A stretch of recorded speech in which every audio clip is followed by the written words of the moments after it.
Okay. Good evening, everyone. My work is simple. Dr. Juliet and the prof that presented earlier, they touched a number of things.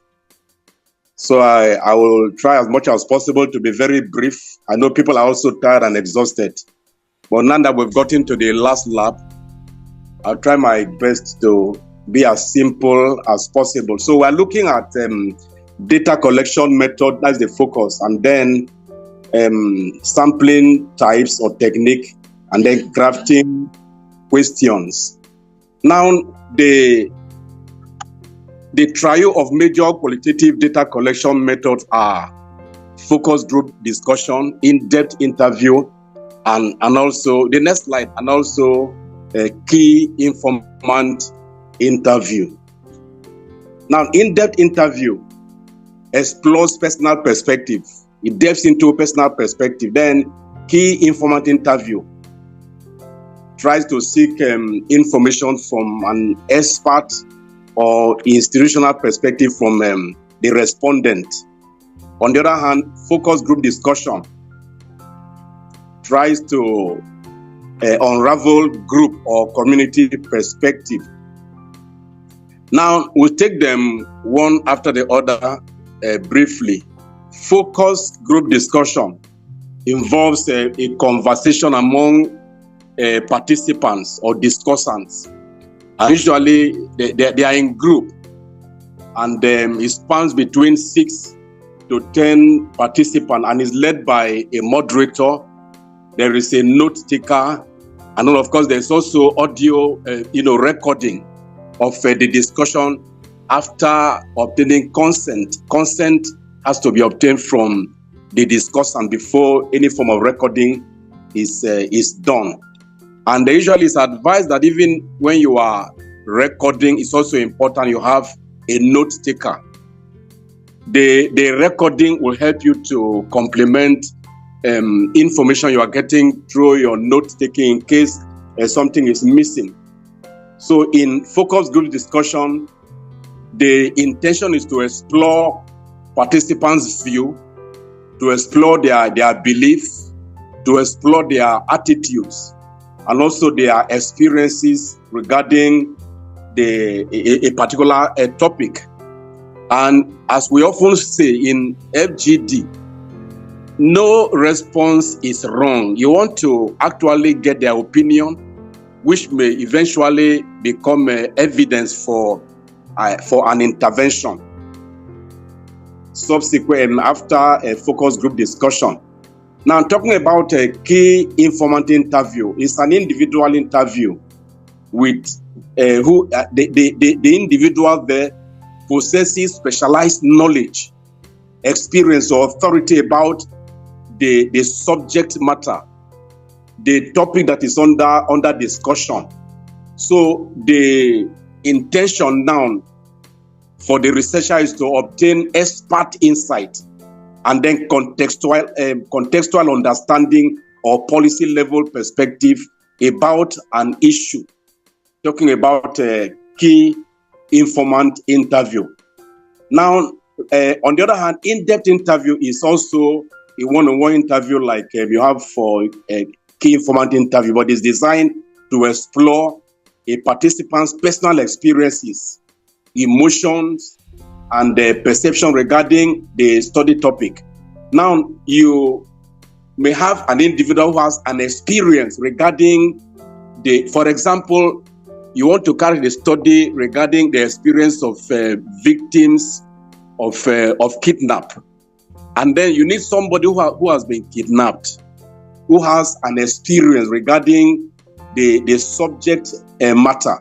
Now, participants of in-depth interview is an ordinary individual, but then they have direct personal experience with the phenomenon or subject that is being investigated. Now, the second component of our discourse is on sampling. On the next slide, sampling. And basically, I know a number of us should be familiar with the sampling technique generally. We know, broadly speaking, we have probability sampling technique and then the non-probability sampling technique. And the probability sampling technique is most suitable when conducting a quantitative research, even though there are conditions and justification under which some non-probability sampling technique are still used in quantitative. But then in qualitative research, almost always the non-probability sampling technique are being used. Judgmental or purposive sampling technique, where you select participants with relevant experience. You already know, you judge, you purpose that this individual has to be selected. You are conducting an interview, for example, among maybe medical doctors or certain class of healthcare providers or another thing. So you purposively select those you know they belong to that field and be able to provide information regarding the subject matter. So purposive data sampling technique is one of the methods that are often used in qualitative research. Not only that, the second one is snowball sampling technique. Here, an individual is identified. You establish rapport, you secure the person's consent, and then you interview using an interview guide. Generally, qualitative research and interview, regardless of the method that is used, interview guide has to be used. So you identify an individual that fits into the population you intend to carry your qualitative research on, and then after you've interviewed that individual, the individual refers you to another person. So there is referral from participant to another participant. You establish rapport again, seek consent, and then you interview. And that the cycle continues until there is saturation of information. Dr. Juliet talked about saturation of information, where you get to a point where you are not getting anything new again. So that's the method regarding snowball sampling technique. Then there's also another technique, maximum variation sampling. Here, there is the intention is to obtain diverse perspective. So there's selecting of diverse participants to reveal both differences and common traits in lived experiences. Now, basically, in interviews, especially in a focus group discussion where you have a number of people spanning between 6 and 10, there is need for homogeneity among the participants. You get participants that are similar, maybe socio-demographically, they are similar by age, maybe by sex, by their level of education, or by their occupation. But you try as much as possible to ensure that there is homogeneous participants per discussion, per session. But then you should be able to have a selection such that you are able to obtain diverse perspective. You can put them into homogeneous group, but at the end of the day, you've been able to explore the full spectrum regarding individuals with diverse perspective. So that was referred to as maximum variation sampling. Then sample size again is not like quantitative research where we use a statistical formula, maybe Cochrane formula for proportion or for continuous data, or you want to compare two groups and all of that. In qualitative research, sample size using statistical method is not really employed. It is based on data saturation. So it's important to get that point very clear, that sample size in qualitative research is not like is considered in quantitative research. Here in qualitative is based on data saturation. Now there's also the concept or an issue where we refer to sampling logic. In sampling logic, it refers to the underlying reasoning or justification that guides how and why participants are selected.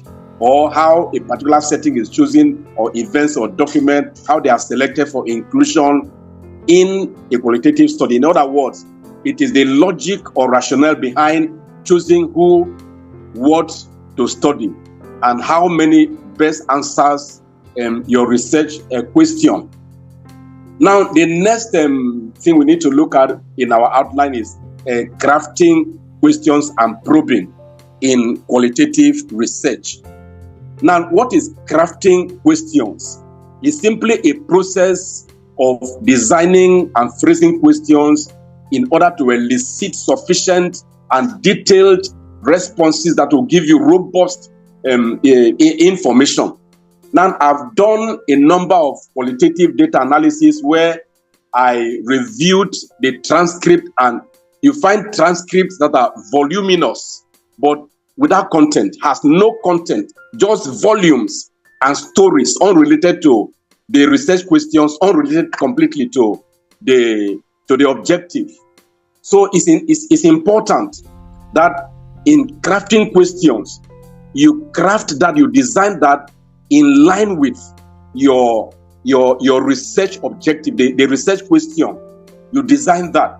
So you are able in that way to elicit rich and detailed data that answers your research question. Not only that, crafting question encourages participants to share experiences and perspective freely, and is central to interviews, to focus group discussion, and key informant interview in qualitative research. Now let's talk about features of well-crafted questions. What will you find? What are the features of well-crafted questions? Number one is open-ended, so as to encourage open-ended discussion, like the name implies. Now, you may have closed-ended questions, you may have open-ended. Closed-ended are simply questions that necessitate closed-ended questions like yes, no, and all of that. And that will not really be the best for a qualitative research. And I've also seen transcripts where you find responses, you find the interview guide, just yes, no. At the end of the day, you are not able to really do much. You are not able to really do sufficient coding or come up with teams that sufficiently address or answers to your research question. So, well-crafted question number one, the features, the question should be open-ended. Not only that, it should be clear and simple. You must avoid jargon, and you must be neutral in questions. So avoid bias or leading questions or leading tone. Sometimes you find people conducting qualitative research interview, and their questions are leading. I'm sure services, for example, services provided in this facility is satisfactory, or maybe in the negative sense. Now, I'm sure that services provided here are not satisfactory at all, and you are conducting it. What do you expect the respondent to say? So you avoid bias, you avoid leading questions, so that the information you eventually, the data you get, should be a true representation of their opinion, unbiased opinion. Not only that, the questions should be focused. So it should align with your study objective. So you can't design your questions for your interview guide, and it's not aligning with your research questions or research objective. That will be totally unacceptable. So you have to be focused. You have your objectives, and then you are sure that objective 1, 2, or 3, and all of that will be addressed using this question in my interview guide. Then not only that, cultural sensitivity is non-negotiable. Dr. Julia spoke a lot about this, and I don't need to repeat that. So we should respect participant context. We should be culturally sensitive. Wherever you are going to, their dressing, their mode of greeting, and questions, slangs that are used, and all of that, there should be cultural sensitivity in that respect. Now let's talk about types of questions. We'll talk about, we mentioned 4 types now: open-ended questions, then key questions, and then probing questions, and then closing questions. And usually that's the direction it follows. You start with open question. The open question serves as icebreaker.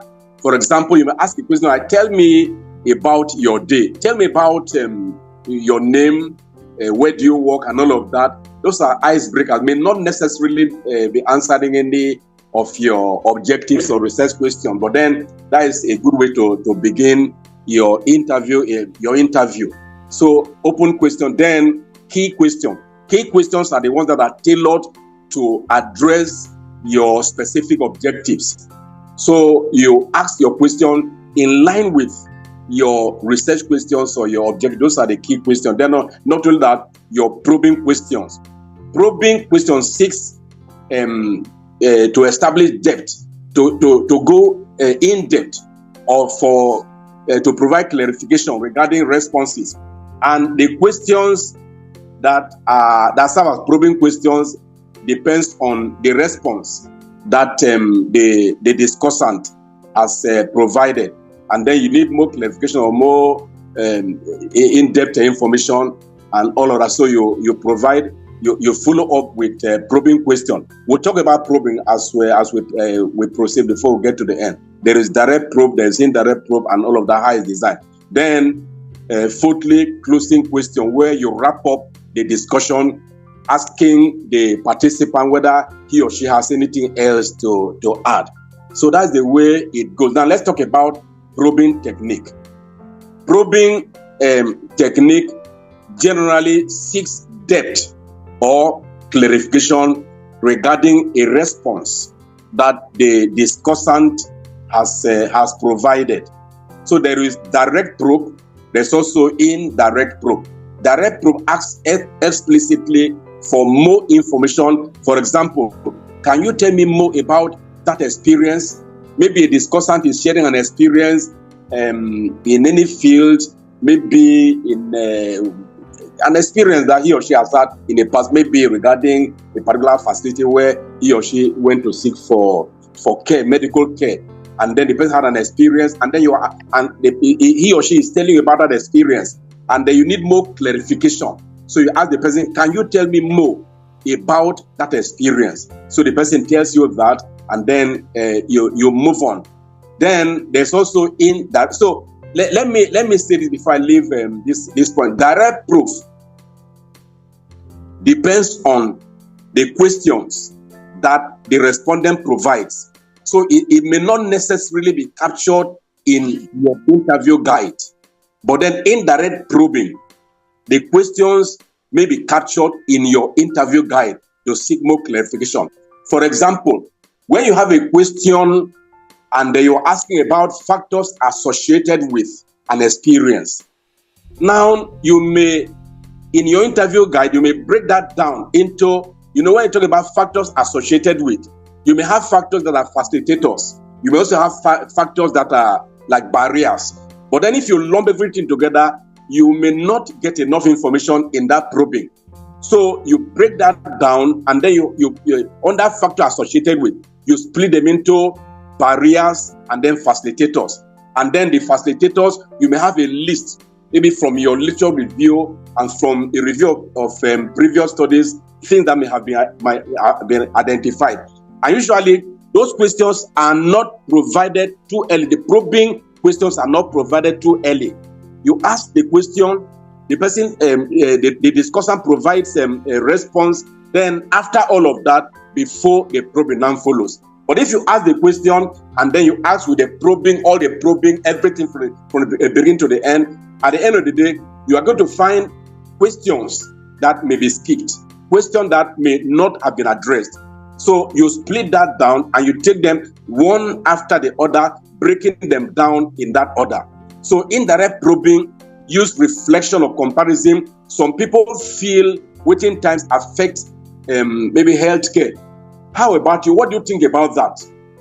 And you may capture this in your interview guide, and that's what makes it indirect probing. Then, once again, direct probing are not necessarily captured in your interview guide. There are follow-up questions to responses provided by the discussant. So you don't even have anything in mind, but then you listen to them, the cues they provide, and then you probe in that direction. Those are the direct probe, directly linked with the responses provided by your discussant. Now let's look at the next learner tips for crafting effective questions. Tips for crafting effective questions. Number one, start broad, then narrow down from broad to narrow. That's what we refer to as funnel approach. And it's important to understand it because it's one of the key deliverables in this presentation, funnel approach. So you start broad, maybe a question that captures a larger perspective, an opinion, and an overview, and then you narrow down until you now come to where you're asking the person, how about you? How about what's your personal opinion or perspective or perception regarding this matter? So you are coming, you start broad, then you narrow down. That is what is referred to as funnel approach. So you must avoid double-barreled or leading question. Double-barreled question. Sometimes you find people, even in quantitative research, they are asking, you have objectives that are double-barreled, capturing two different things in one objective. It's not acceptable. So the same thing in your interview guide, you avoid double-barreled questions. You must split questions so that they stand alone, and then you're able to exhaustively address that, and then engage the probing, direct and indirect probing, to be able to have sufficient response that should address your research questions. So you also avoid leading questions. Julia spoke about that. Sometimes when you do pilot, you are able to even identify sensitive questions that need to be rephrased, or need to be expunged, or need to be addressed, or maybe the position not to be changed before you get into your proper data collection work. You must listen actively and follow participant cue.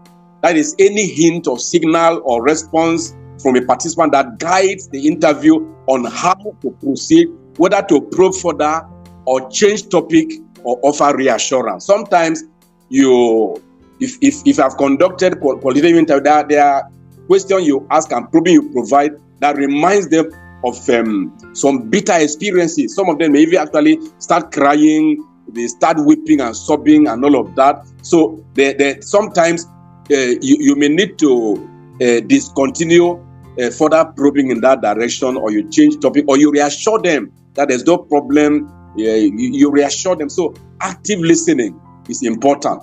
Sometimes you find people conducting qualitative interview, they are conducting interview, then midway, they answer phone calls, they do other things, they are chatting. You won't get the best, because sometimes some of the responses may not actually be verbally expressed, but then there's a facial expression that enables you to identify whether to probe further or to change topic or to offer reassurance to your discussant.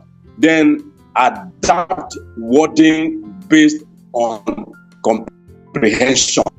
So your wordings, you must yourself understand what you are looking. So sometimes where you have other people, maybe you are the principal investigator, and then you have research assistants that will be. It's important you train them sufficiently, and then you do field testing, pilot testing, or pre-testing of your tool, depending on what you are looking for, and then you are sure that everybody is on the same page regarding the research questions before you now get into the field. So there should be wording based on comprehension. Now we will round up takeaway message. Good questions invite stories. Great questions uncover meaning. So crafting and probing skillfully enhances the depth, the validity, and the richness of qualitative data. Thank you very much. I think we've come to the end. Yeah, thank you very much. Thank you very much, Dr. Abo, for that wonderful presentation. I think there's just a quick question someone asks. Can you just give a little more light on data saturation? Okay. Now, when you are conducting qualitative research, or maybe let me give an insight regarding quantitative before we now dovetail to qualitative and then data saturation. When you are conducting a quantitative research, and then in your objective, for example, you have prevalence of maybe hypertension or something, and you want to calculate your sample size, you have constant there, you have your Z, you have your prevalence, you have your Q, then you divide that by the degree of precision square. Now, the prevalence is gotten from a previous study. You substitute that into that sample size formula, Cochrane formula, for example, and then you come up with a sample size. Then you account for non-response, you divide by 0.9, then you now have a final sample size. Now, that sample size determines the number of participants that you are going to be recruiting in that study. That is for quantitative. Now, for qualitative study, you don't necessarily ideally to calculate a sample size. All you need to do, you identify your population, you conduct your interview, and then you, for example, if you are conducting, let's use a snowball technique. You get an interview, you information responsive from a discussant. Then after that, that discussant refers you to another person. Then that person refers you to another person. So the referral of participants, you continue until you are no more getting any new information. What you are getting from the subsequent discussant that you are referred to is exactly what you've already got. So it doesn't make sense because of time constraint and the cost and all that for you to continue conducting that. Now, once you have sufficient information that addresses your research question and you are no more getting anything new, at that point, there is saturation of information. I know there are, what people often do, I do that too, that you are conducting a qualitative research and you have a predetermined number of interviews to conduct. That's what people often do. Then, for example, you want to conduct focus group discussion and you are looking at maybe 2 local government areas, and then that local government area you've selected maybe four wards, and then you've selected some settlements there, and then you are saying that, okay, these 4 wards, in every ward I'm going to conduct 1 focus group discussion, and then for homogeneity I will divide them by age and then by sex, and then you have predetermined number. That's what people often do. But then if you are doing that, you may not necessarily achieve that saturation. You may not necessarily achieve that. But then information saturation, where you are open-minded, you may not have the number you intend to interview. So you go out without that predetermined number. So you keep on interviewing until you are no more getting anything new. Now, I've also participated in research studies where, though predetermined number of interviews to be conducted, you finish, and then you feel that there could be something new. Then you go to their different methods people use, but then saturation of information is where you are no more getting any new response from the discussant in qualitative research. So that's about that.